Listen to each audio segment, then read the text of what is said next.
Welcome to Heartache, Health, and Healing. I'm your host, Brenda Munt.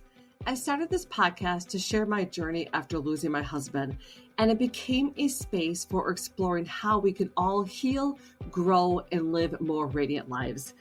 Each episode is filled with insights, stories, and practical tools to help you find light and purpose no matter where you are on your path. This ad is sponsored to you by Glossy. Say goodbye to bloating, digestive issues, and skin woes. Introducing Glossy, a skin and gut routine you can drink. A delicious daily supplement that transforms your skin and gut from the inside out. Science-backed, look and feel amazing. Order at getglossy.com/Brenda Munt or click on the link in the show notes for a discount. Are you looking for everyday essentials that are healthier, safer, and eco-friendly? I work with a wellness company that offers a wide range of products, from natural household cleaners and personal care items to quality supplements and snacks, all delivered right to your door. These products are effective, affordable, and a great way to make small changes toward a healthier lifestyle. For me, it's been about knowing I'm making better choices without spending extra time or money. So if you're curious and want to learn more, I'd love to share how these products could fit into your life as well. So click on the Wellness Online Shopping link in the show notes and let's chat about how to get started. Hello, everyone. Welcome back to the podcast. Today, I'm talking with Glenn Sturm. Glenn has lived many lives. He served in the U.S. military for over 30 years, built a career in law and education, and spent decades giving back through service and in his community. But alongside all of that, Glenn has also been living with incurable cancer for more than 15 years. Rather than letting that define him, he used that experience to deepen his perspective on life, purpose, and what truly matters. He's the author of Cancer Set Me Free, a book that shares how living with cancer reshaped the way he sees life and freedom. Glenn, welcome to the podcast. Thank you so much for being here. I'm excited for our conversation. Thank you for having me. I look forward to it too. So, Glenn, for those meeting you for the first time, how do you usually describe yourself, who you are today? Because you've worn many hats and done many things. Well, even today, it's different. I mean, I have been advised by a couple of friends of mine who are New York Times bestsellers that I should stick on one topic and only one topic. And so I wrote Cancer Set Me Free. I've got a new book coming out on that topic. I've published, as of today, 5 books on eclipses, where I travel the world shooting eclipses. And my first novel comes out in May. It's book 1 of a 6-book series called The Green Murphy Secession, which is a military, multi-family, multi-generational military series. And I've got a textbook written on the U.S. military, which is called Warriors Hate War, and the reason it's the U.S. military history since World War II, and explains why we've lost, basically we've lost everything except for one war since then. Okay. So, I mean, I don't know how to describe myself other than I enjoy writing. I enjoy the outdoors. I enjoy playing golf. But my most enjoyable thing that I do every day is try to achieve a personal objective, which is to put a smile on somebody's face every day. Mm-hmm. Yeah. And that's awesome to do that.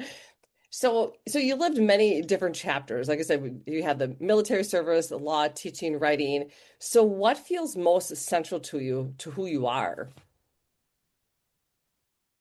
Well, I mean, that's hard to say. I mean, I didn't have a choice about the military. Well, first I came from a military family, but I had a draft lottery number of 33 back when we still had a draft. And it was either accept an ROTC scholarship and a 4-year obligation after that, or get drafted and go to Vietnam as a private. I joke about that and said that was an IQ test.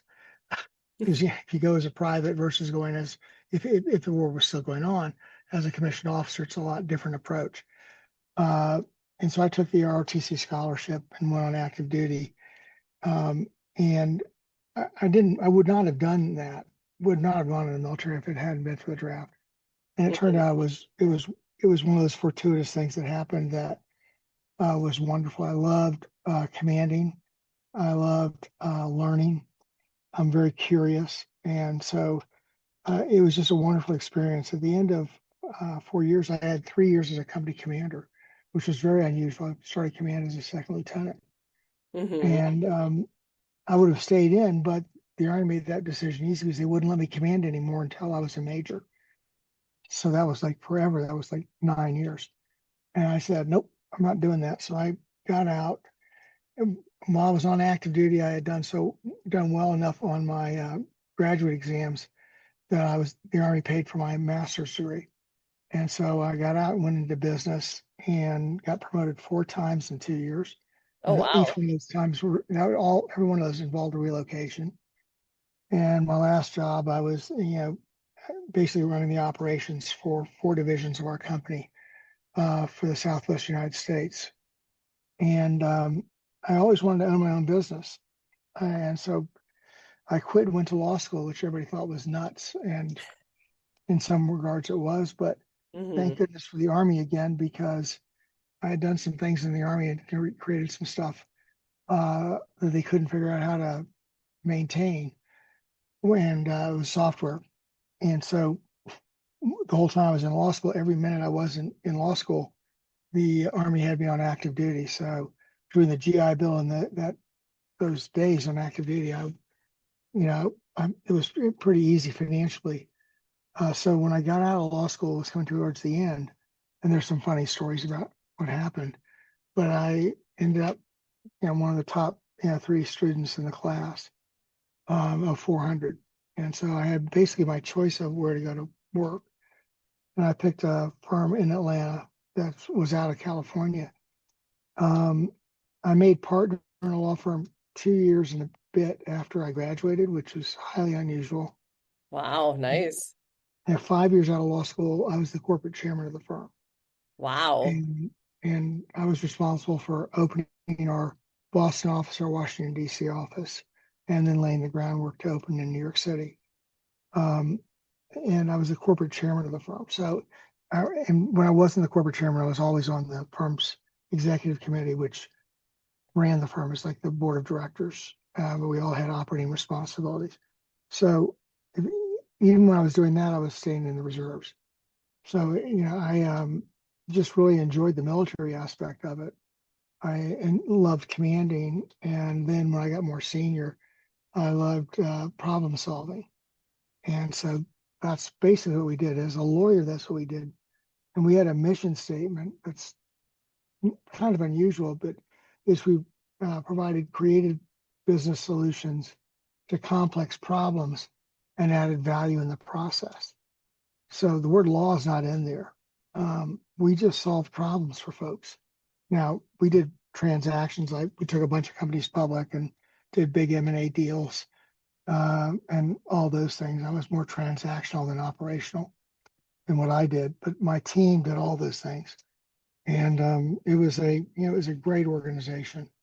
Um, just loved the folks I worked with, Mhm. and the last one of the things I'm proud of is the last 14 years I was with the firm. Um, we didn't have a single one of my professionals in my area quit and go to a competitor. Um, Now, I mean, we had people who left, or we had to help them find a new role, but but the people just didn't voluntarily leave and go to a competitor because they basically we made it such a good place to work that they tried to stay. And I love that. But it was again building. It was building organizations, and the military is building organizations in business, turning business areas around. And that's just I got promoted so much. I fixed problem uh, regions of the company and then areas. And then I, go into law, and that's what we did every day is solve problems for people. Mm. And the reason I was corporate was we helped build businesses. So we took a lot of companies public, and I was fortunate enough to have the opportunity to invest in a bunch of them.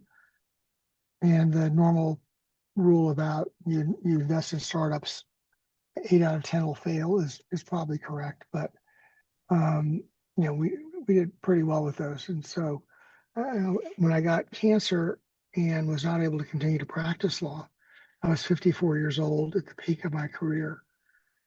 And one day I'm on my way to give a speech, and I got a phone call. And in those days, you'd answer phone numbers you didn't recognize because there weren't very many spam calls on your cell. And it was a doctor who was part of a group that I did triathlons and marathons with. Mm-hmm. And she said, Glenn, we got the biopsy results back. That was January 21st, 2009. Okay. And she said, Glenn, they came positive back for cancer. I said, what? When did you do a biopsy? And she said, well, it was December. Oh, yeah, it was before my birthday. It was like early December. Yeah. So it was just like, 7 weeks later. And she said, yeah. And I said, oh, I was thinking for a second. I said, okay. And all the running we did, all the doctors I ran with always gave me abuse because I'm a lawyer. And they're doctors. So they just always abused me. I'd come up with pranks and stuff. So I said, okay, who put you up to this? Because I thought it was a joke. Mm. And she got very serious. Said, no, Glenn, you got it. And I need to see you today or at the latest tomorrow morning. I said, well, you're not going to see me either time because I'm on an airplane going to Raleigh, University of North Carolina, to give a presentation. And so I was back the next afternoon. They did another biopsy. This didn't take 7 weeks. It took 2 days to get the answers. And I knew it was positive for T-cell lymphoma, an aggressive, incurable form. And so go to work, try to figure out who the best doctors are. She was going to refer to me to somebody in Atlanta, but after 3 weeks, I still hadn't gotten in to see anybody. So I talked to a friend of mine who got me in to see the expert in my type of cancer. And there's always more than one expert, but she was former head of NIH's hematology and hematology oncology. Mm-hmm. So I went to see her, and she looked at me and said, "You're going on chemo today." And so that started the chemo. And we've changed it twice. I've been on chemo for over 6,300 days now, oral. At the end of the Wow. first at the end of the first year, she said, "Glenn, this isn't working. So we're going to put you on IV 3 days every 3 weeks." And I'm still on that. It's a different chemo agent now, but I'm still on IV chemo every month. And so I travel back and forth to Smilow Cancer Center at Yale Mm-hmm. and do my chemo. And one of the rules I've got is I leave cancer at Yale. I don't bring it with me. It just stays there. Yeah. And the mental attitude on how you do it, whether it's putting a smile on somebody's face every day, um, or just leaving cancer there, it's how you approach it that makes all the difference in the world.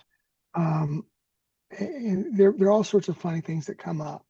First one was when I first got diagnosed, I read this wonderful article by a gentleman who had died of my cancer after 6 months, and he was so thankful. I'm sitting here saying, okay, you're thankful you died. You're dead. How could you be thankful for that? And then I read the article, and he said, I'm thankful because unlike my friends who died in Vietnam or had a heart attack and died or were killed in a car wreck, I had 6 months. I had 6 months to tell the people who I love that I love them, to, you know, you know, mend old wounds and do everything, get everything right. And I was lucky. So I said, after reading that, I said, I will never let cancer define me. I'm just Mm-hmm. not going to do it. So I'm going to live my life. I'm going to celebrate life every day. And I'm going to do everything I can to try to make the world a better place. Yeah. Good for you. Good for Yeah, you. well, it's the right thing to do. But yeah, and I've got one funny thing to throw at you. When people ask you the question, "How are you doing?" That's not a question, folks. That's a greeting. They don't want you to answer it. The Mm. worst thing you can ever do, if you don't ever want to see the person again, answer it truthfully. But other than that, you just say, "I'm fine. How are you?" Yeah. Um, Anybody who's had cancer understands that. So, but it's again, it's just celebrate life. It's a lot of fun, and it's amazing what you can do when you approach it that way. Yeah. The when you said that the how the how are you it made me think of just like when I had lost my husband. I mean, I think when anybody loses somebody, they're like, "Oh, well, how are you doing?" And I so badly would like, "How do you think I'm doing?" I just lost my husband. How do you think I'm doing? Yeah, it just, people don't mean it. They just don't, they Yeah, generally don't know what to say. yeah, And that's the reason I tell them it's a greeting. It's yeah. a greeting. It's Yes, not a yes, question. yeah, And so if you approach it that way, you can actually have fun with it. yeah. So it's like the fun I have on putting a smile on somebody's face. Sometimes it's a genuine long-term smile. Hmm. There's a gentleman who has helped me for 20 years since 18 years since I've been diagnosed. Uh, he'll help me do stuff, and we're building something, or he's got a couple of guys who will move my outdoor furniture. You don't leave furniture outdoors in Jackson, Wyoming in the winter. And he'll move this stuff, but he'll always do something to help me. Well, they're not well off, but they're wonderful human beings. And their daughter she's 12 years old. She's going to be 13 soon. So I think she's in seventh grade, Okay. but she's one of the top students. But they don't have any money. And the other day she was saying, she was worried about, college and how she was going to pay for it. And again, I've been blessed, uh, and I'm able to do something a lot of other people could never do. I just looked at her and I said, okay, if you're in the top 10% of your class, and I said, plus or minus a little bit, but not much, I'm paying for your college and grad school. Oh, It's done. And this morning we did the documents to make that happen. oh my And gosh, that was amazing. well, they've helped me for 20 years. And I was trying to explain to the gentleman, I said, look, if I had paid you a full wage for all those times you've helped me. He said, Glenn, you've overpaid me every time. I said, let me finish my sentence, please. If I paid you, let's say an extra 20% for all those things, you'd have had the money to pay for her college. And I said, so what you did is you paid for it in advance. And I'm just making good on what you did. And you do that because out of respect for him, because it's not a gift in that respect. You're just making up for the people who've helped you. And so it's a big deal to me.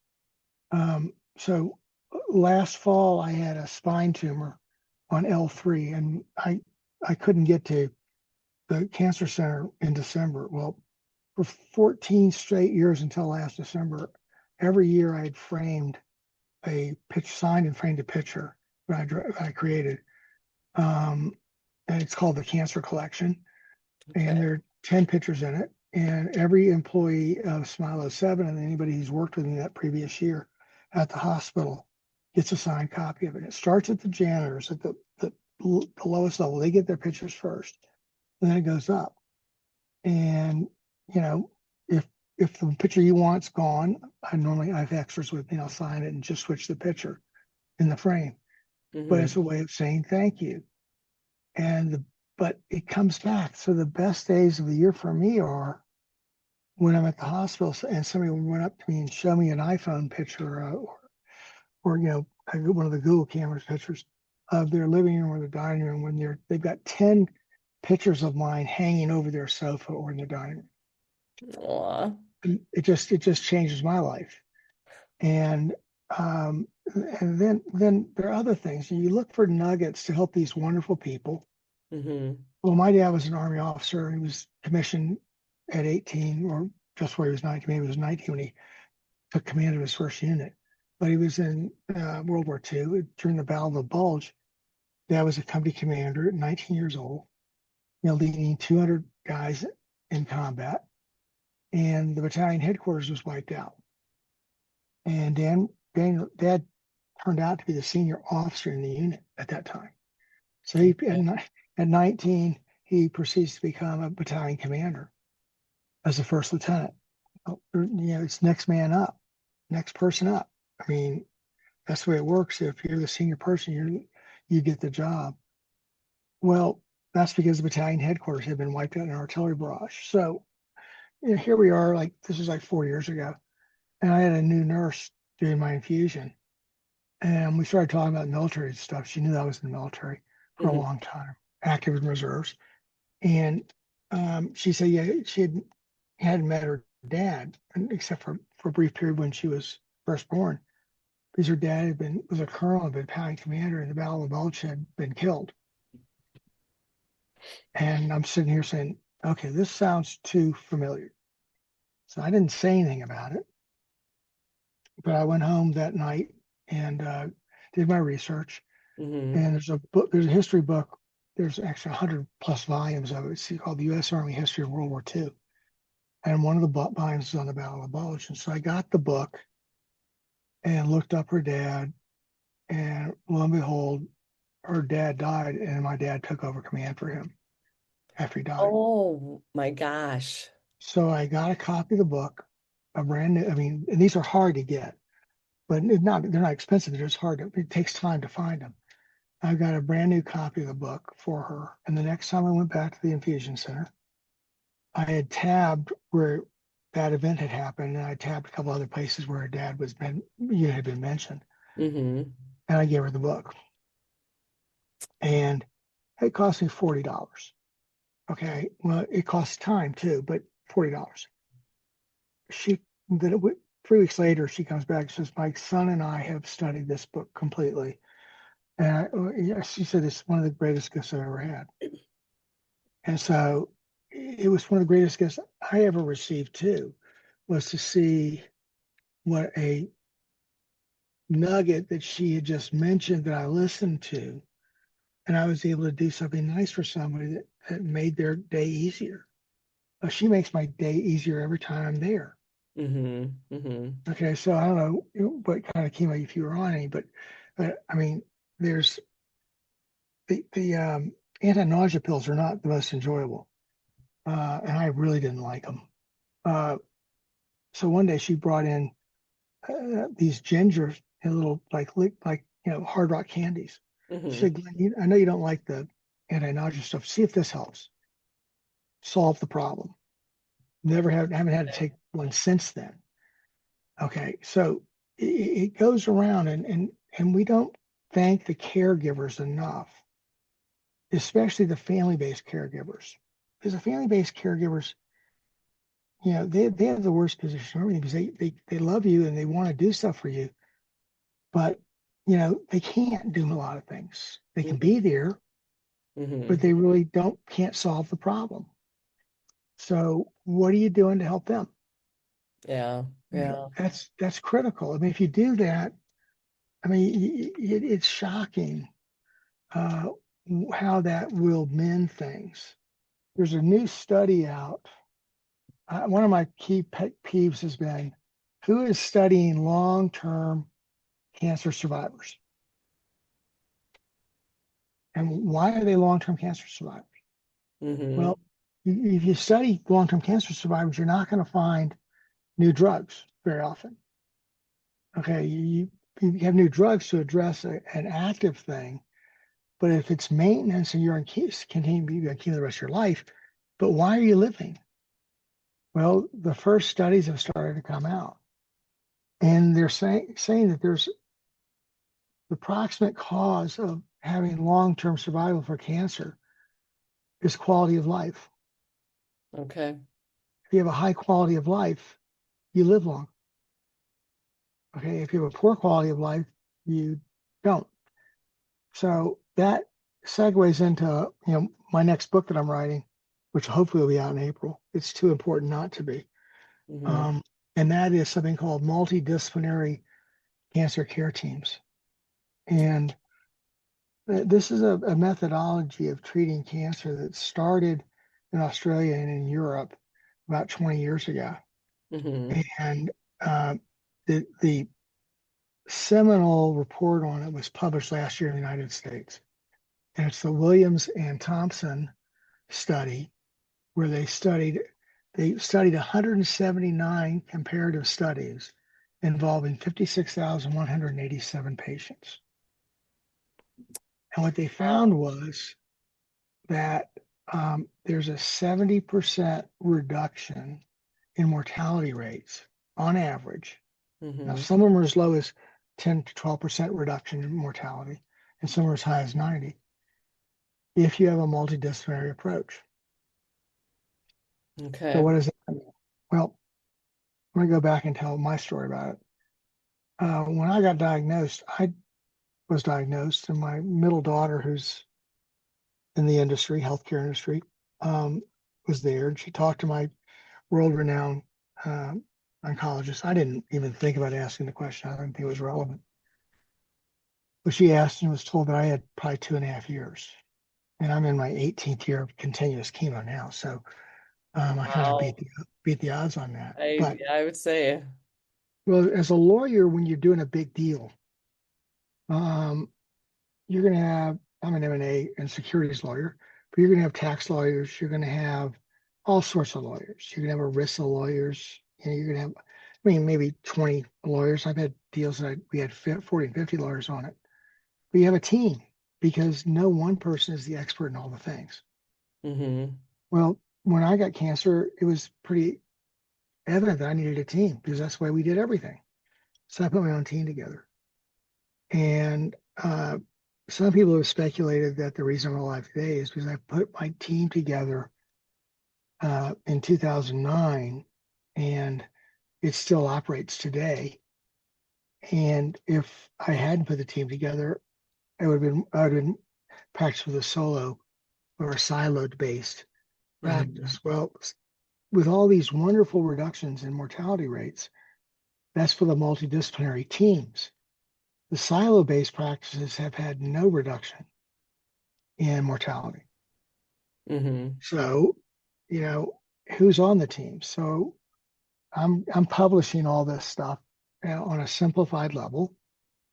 I live in Jackson, Wyoming. We have one oncologist here, and we don't have 80% of the doctors that are needed to have a team. Mm-hmm. But the doctors aren't the whole team. The team involved. My favorite one is the music therapist, which is you know no doubt needed. But you've got an exercise physiologist, which I've had for 17 years. A acupuncturist, and you just go through these whole things. But then you get to the team coordinators and the team, of the team. Make sure the meetings happen. Make sure the communications are good. And you get to the entomologist who does the data mining to see what's going on. Mm-hmm. So I've had 4 cases of very serious side effects for my cancer, 5 detached retina surgeries. Oh Um, my. I had 18 inches of my intestine removed twice because of perfs that happened. Wow. Um, and the list just kind of goes on. I had liver failure and I had to compute and figure out what caused all these things because the doctors couldn't figure out the causes. Mm-hmm. And what happens is you're taking so many medicines that there's drug interaction problems. And one drug might do a great job of taking care of your cancer, but because of some genetic issue you may have or may not, it may cause ocular events.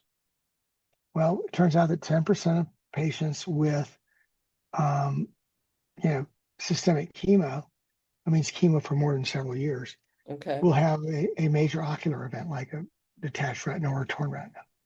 Okay. Um, so you have to do this. Well, the endocrinologist is the person who can look at all these things and put the pieces together. I did correlation coefficient analysis on it and identified the causes. And so you get this team. But if you have a team, I think the most important part of that process is they maintain your quality of life. Mm-hmm. And what the surveys are now showing is that people with high qualities of life live longer and they beat cancer for a lot longer time. So, to give you an example of that, and another personal thing. So, when I was diagnosed, they put me on oral chemo right away. And boy, did I get sleepy. They call it cancer fatigue syndrome now. Mm-hmm. Um, and, I'd have to take naps in the afternoon. But when they put me on IV after 10 months, I just fall asleep all the time. And so, because of some other issues that I'd had in my life, with some tragedies that happened around when I got diagnosed. I had a psychiatrist. So I went to her and started describing what was happening. And she said, Glenn, that's starting to sound like narcolepsy. We need to test you on this. So they did. I had narcolepsy. So they gave me a prescription to solve that so I wouldn't fall asleep in the middle of the day. But I gave me my energy back. Well, Okay. then guess what? I had something called chemo brain or CTCRI, which is basically cognitive impairment. It's hard to focus on things. Well, that's also Hmm. called ADD. And people always called me Taz and would give me Taz animals all the time because I had the attention span of an adolescent fruit fly. So I went on ADD meds. Well, all of a sudden I've now got a psychiatrist who's a critical part of the care team. Hmm. And then I had a really bad bike accident and uh, tore my right shoulder really bad, crushed the collarbone. There was not much left of it. They had to rebuild it. And then there were some other things with it. I had a hemothorax on that wreck and had very low blood pressure for a while. So I had I had an ischemic watershed stroke, which I completely recovered from. But so I did physical therapy, and my oncologist arranged me to have physical therapy 4 to 5 days a week for 10 years. Okay. And this was an exercise physiologist. So it was not just, you know, how to walk. It was how to do Pilates, how to do all sorts of things to get your core strong, and so you can maintain flexibility and things. So Hmm. now we're starting to get my team. Well, all those people today are critical parts of this multidisciplinary cancer care team, Hmm. and there are lots of others. And so I was my own guide or navigator, is what they call it now, which was a mistake. I really should have had my own. We found that out last year. But um, this whole care team approach is unbelievably successful. I mean, for instance, my cancer, my mortality rates have gone down by 69%. So it's like nuts. So what it's done. So in lung cancer, they did a meta-analysis involving 38,000 patients and indicates a 40% reduction in mortality rates. Hmm. Okay, kidneys changed the survival rate from 33 months to 73 months. I mean, it just goes on and on and on about how this is working. Well, the real question is why aren't we hearing about it? Right. Yeah. Yeah, exactly. And so I mean, this approach started, like I said a bit ago, in Australia and Europe, in let's say 1990s timeframe, Hmm. and it didn't get to the state. The seminal article that's written on this was written last year. Okay, well, in Germany, for instance, um, a silo-based practice means that it's a singular doctor who goes to a tumor board, and this is being simplistic. I apologize, but trying to get the point across. Single doctor goes to the tumor board, and as an educational matter, he teaches the other doctors what he's doing, but he Hmm. makes the decisions. In Germany, which has adopted the multidisciplinary teams approach, um, single doctor can't make those decisions. There has to be a consensus of opinion by everybody who's a member of the multidisciplinary cancer team. Hmm. And that consensus approach is the ones who designate the course of treatment. The individual doctor can't veto it. So, I mean, they're very serious about it. And so then it gets to be the question, well, how do you know if they're doing a multidisciplinary approach to you or a silo based? Hmm. And the question is, well, in the United States, it's highly recommended by most of the cancer care organizations that the patient be given an invitation to the meetings of this multidisciplinary team when they're discussing that patient. Okay. And it's almost never done in the States. Oh, jeez. There are all sorts of peer, focus groups that the doctors don't like it. They don't think it's appropriate. Um, and they just object to it. Well, and the two principal folks in the United States who have talked about this and written about this, the institutions, say that it's what you should do, and they're not going as far as saying it's what you must do. So, getting back to the other question I asked, I mean, what in the world? Why haven't we heard about this stuff? Well, who oxes it goes? Where's follow the money? One of my rules. So, well, if a doctor's doing a silo-based approach and he wants to continue to do that, they've got a lot of power. So who's going to tell them no? So that's one. Number two, insurance companies. Now, I have no proof of this, zero. So it's not speculation, it's wild speculation. Okay. But, my cancer treatment's 7 figures a year, I think. And do they want me to live another 20 years? Or we can go back to the old way of doing things and I won't cost them as much. Yeah. So there are all these constituencies that are pushing back. But then here's the most important question. How many of y'all who are listening to this have had surgery? Well, you have to consent to the surgery. Okay, when you consent to the surgery, one of the requirements is what the options to not having surgery are. Well, if nobody's told you about this multidisciplinary approach, and nobody's told you about the alternative ways you can be treated, and nobody's told you about the quality of life issues and what are we doing to address those, you can't make a knowing consent, and so you're required to know the options. And then you scratch your head, and if you've had surgery, my experiences, with the exception of Mayo Clinic, which was unbelievable how well they did, every other person, the consent comes when I'm on the gurney going into the operating room, and the anesthesiologist says, Glenn, you got to sign this consent. Well, I'm already on a sedative, so how is that knowing consent? Okay. Yeah. I mean, so he's like, no. I joke with him about it and say, this consent's not worth anything. But well, if you don't sign it, we can't do it. I said, fine. So we check a box. It's substantively flawed. But the real question to me is what are the alternatives? And this brand new study that I found earlier today, where they're talk about, and they put all of these acronyms in it, which makes it hard to follow if you're not a physician. And they've got abbreviations for everything. But basically, bottom line says, in 19 major cancers, including lymphoma and breast and other ones, that your long-term survival increases the higher your quality of life is. So the cancer care team, a lot of what they do is provide high quality of life for patients.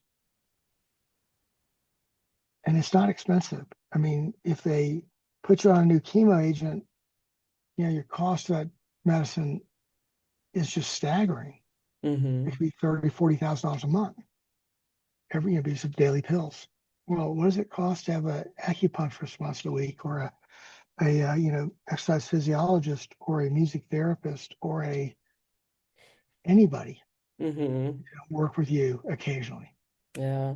It's nothing like the cost of those things. So things are getting ready to change in America because of this extraordinary article by Williams and Thompson, where they last year reviewed 179 comparative studies involving, again, 56,187 patients. And all of 100% of their studies indicated that individuals with multidisciplinary cancer care teams lived longer and had a better quality of life, and those in silo-based practices did not have the same quality of results. Okay. So, so what I've done is I've written a thing for everybody that'll go with the book, and here's an introductory paragraph for the patient. And the patient, it ends up and says, the question is no longer whether integrated multidisciplinary cancer care works. It works, and the results are breathtaking. The real question is whether your institution is providing it. If it isn't, and you are a patient or caregiver, who will your next institution be? Okay, Mm-hmm. so then I do one for the caregivers, and then I do one for the institutions. And I said the question is no longer whether integrated multidisciplinary cancer care works. It does. The question is whether your institution is providing the service. If Mm-hmm. it isn't providing the service at the highest quality or at the highest quality, how are you going to fix the problem? If you can't fix the problem, where are you going to send your patients? Mm-hmm. Okay, and that's blunt. But if they can't fix it, and they can, everybody can fix it. You can't fix it though. You can't keep your patients. You've got to send them somewhere else. Yeah. Yeah. So I'm stepping on a lot of toes when I talk with. I'm not a doctor, and some people are going to disagree with what I say. If I hope I'm wrong about some of these things, but I don't think I am. But if I Mm-hmm. am, and people let me know that they think I'm wrong, we'll study it like to the ends of the world. So we'll get medical doctors and statisticians and other people to review it. Mm-hmm. Uh, because the one thing I don't want to make is do no harm. Uh, but it is so compelling. We've got 20 plus years of experience in Australia and Europe, and we've got these definitive studies that are none of them have been refuted in the States about this issue, but nobody's talking about it. So I felt compelled to write about it because I like writing. Yeah. Yeah. So speaking of your book, so you have your book called titled Cancer Set Me Free. Yes, ma'am. So what does freedom mean to you in this season of your life? Well, when I got uh, booted from the firm because I was doing all these complicated deals, and the insurance companies went crazy because they didn't want me to make a mistake. Mm-hmm. Um, I was a photographer most of my life, and my mom, that started when my mom gave me a camera when I was 5. We were going to travel Europe for 30 days in a Volkswagen Bug with my dad, my 2 sisters, and a German Shepherd. And my mom knew that she had to give me something, uh, or I'd probably rip my sister's hair out. I had something to keep my mind busy.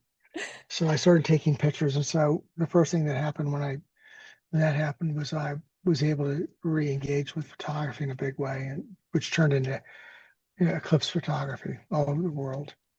And then I was able to write a military history book that's done pretty well. And then I wrote Cancer Set Me Free because I am free to do what I want to do. Mm-hmm. And now I'm writing novels, and now I'm writing the follow-up to the Cancer Set Me Free series, which is basically this is how you can set yourself free. Mm-hmm. And that's what I do. I mean, I am very blessed because every day I try to put a smile on somebody's face. Yeah. Every day I try to help the world, make the world a better place. Yeah, that's just Um, awesome. and I mean, 100% of the revenue from my eclipse photography goes to support children's health and cancer. I don't take any money. I don't get reimbursed for anything. Mm-hmm. Um, and, it's just a way of giving back. And then I went to college on an RCC scholarship. They already paid for my MBA. And then, uh, GI Bill paid for law school. So I believe that I need to create those kind of opportunities for other people. So I'm free, but I've got a lot of debts I've got to repay for what everybody else in this country has done for me. Mm-hmm. Mm-hmm. So, So how did cancer reshape the way you give your time and energy to others? well, I mean, literally, I was working 60 to 80 hours a week, Mm-hmm. and then I wasn't. So I had to fill it up. I mean, if you're the job expands to fit the time available or something like that. Mm-hmm. Well, I had all this time, but I didn't have a job, so I had to find jobs for myself. And it's I mean, I try to find things where I can help make the world better. Mm-hmm. Um, you know, I mean, it's like my son, he's one of the smartest people I've ever met, and I used to argue incessantly. It was unbelievable, but I learned a technique, and that is, I told him we're not going to argue anymore until we found in a topic everything we could agree upon in that topic. Mm-hmm. So we have to sit down and go through everything that we can agree upon. And once we've exhausted everything we agree upon, we can talk about things we don't agree on. And the assumption then is that we must know something that the other person doesn't know, or they know something that we don't know. And when you approach things that way, it's a whole lot easier to problem solve. Because Mm-hmm. inevitably the other person knows things you don't know. Right. Yeah. Yeah. Or and you may know some things they don't know. But if you listen to each other and keep your eyes and ears open and your mouth shut while they talk to you about it, it's amazing the problems you can solve. And if we would just start doing more of that and less of finger pointing, Yeah. the world would be a lot better place, wouldn't it? Yeah. Yeah. It definitely would be. So, So how do you feel that your definition of strength changed over the years? definition of strength. Yeah. Oh boy. Um, wow, I've never thought of that. Um, I people always ask me how I do what I do, and I don't understand the question. I tell them that. What am I supposed to do? Just quit? Um, our, our family has a motto that Sturms never quit. We don't know how. Mm-hmm. So I don't know if it's changed over time.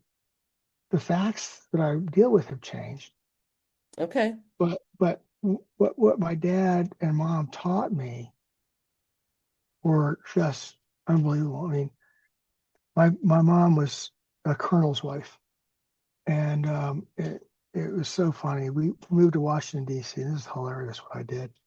I was in sixth grade, and we had reading time. We were allowed to have our own book, so I brought a book. My mom was reading it, and the teacher saw my book, snatched it out of my hand, took me immediately to the principal's office. Okay, and Mm-hmm.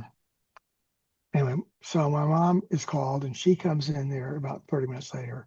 She walks into the principal's office and says, "Okay, who stole my son's book?" And they said, "Ma'am, I said, my mom, a colonel's wife is like at a military installation. There may be three colonels, there may be five, maybe even 10, a really big one. But there's a couple of generals and a bunch of colonels who are really powerful. And a colonel's wife, they're supposed to maintain the order and discipline and help make sure that the service providers to the families don't screw it up." And she said, "Okay, you got about 30 seconds, or I'm calling the police and have somebody arrested." And the principal comes out and says, "Ma'am, do you know what your son's reading?" She said, "Obviously, it's something beyond your intellectual capability."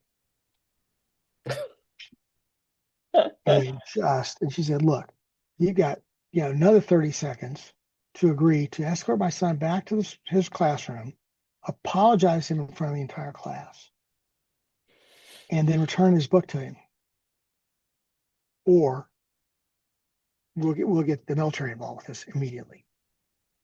So the principal doesn't know who my mom is, but she is one, you know, enraged woman, and she is some colonel's wife in the Pentagon, which means there are probably lots of colonels, but you can be a colonel there that has got an extraordinary power, like Oliver North did, or you can be just a run-of-the-mill colonel, but he doesn't know who she is. So he escorts me back to the room, gives me my book back, and apologizes.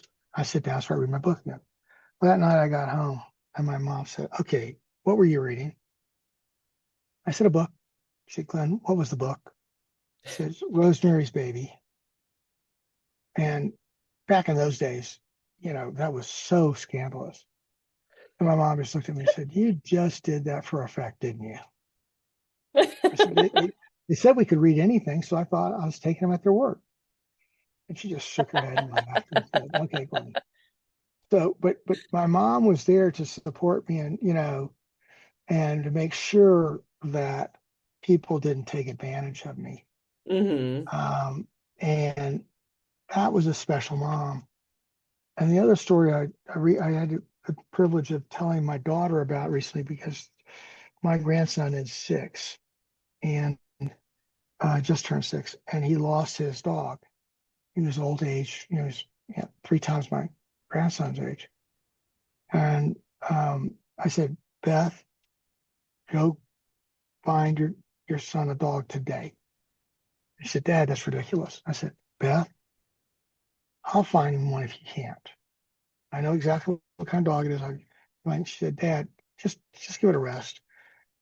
And so I did. I got on the phone and found a rescue that was the same breed and everything else. Mm-hmm. It was really friendly for kids. I called her back up and said, Beth, I found a dog for you. And she said, Dad, I said, we're not doing that. I said, okay, Beth, let me explain why we're doing it.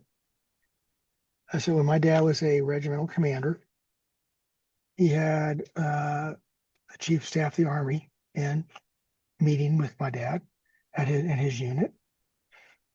And had the installation commander, the corps commander, division commander, and my dog died.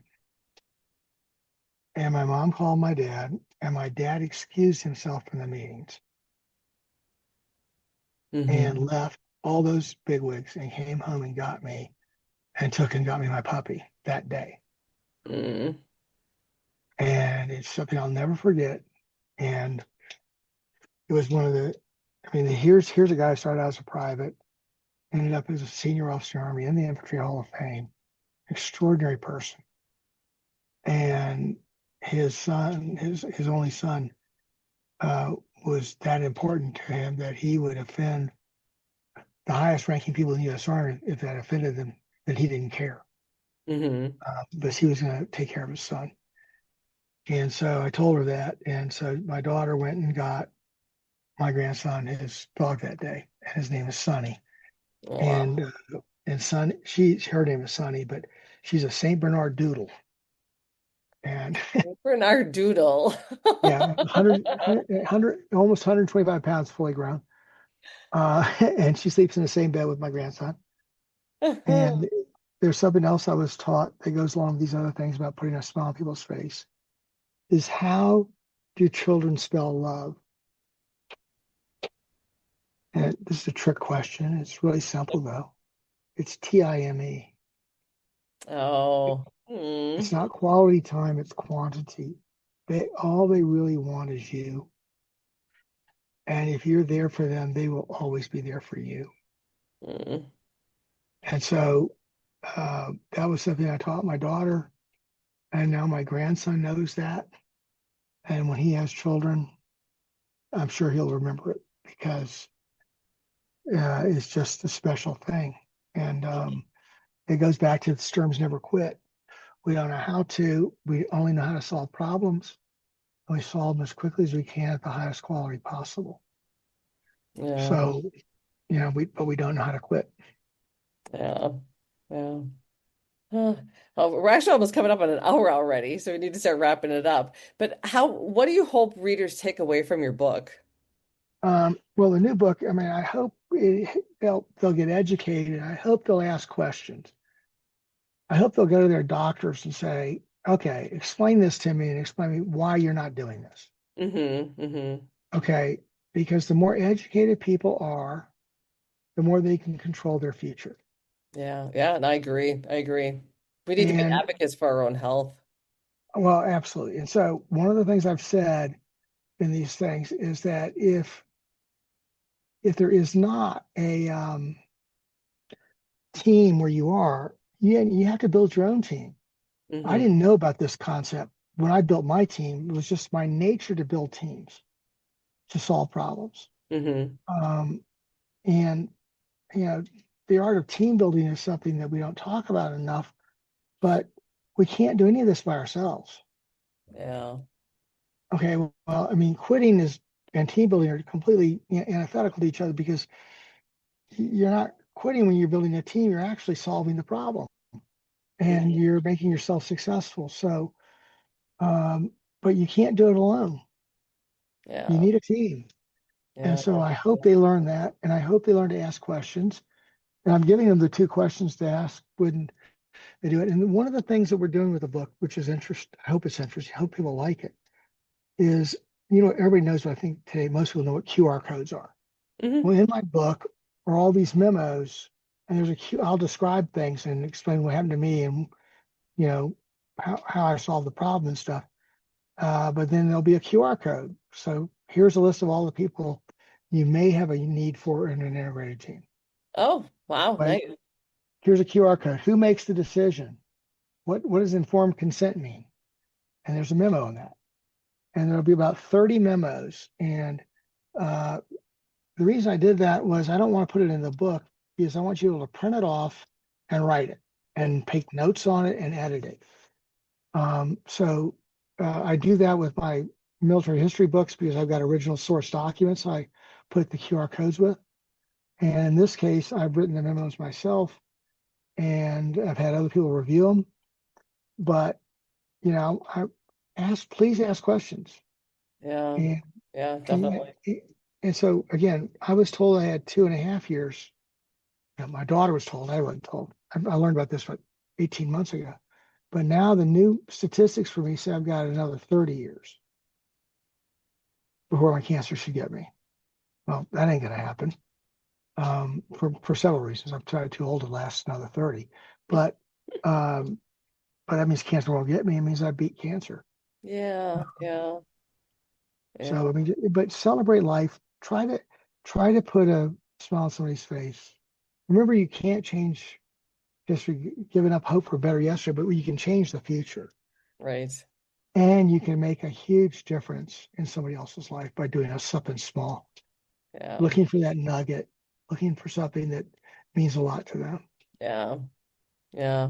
I mean, even just looking at somebody and saying good morning to them when they're not to a complete stranger, Well, my favorite thing to do, this is the challenge, is when you're on a call with a call center and it's obvious the person's had a bad day. Mm-hmm. And you become determined without them knowing it to do something that'll make them laugh. Yes, do something self-deprecating.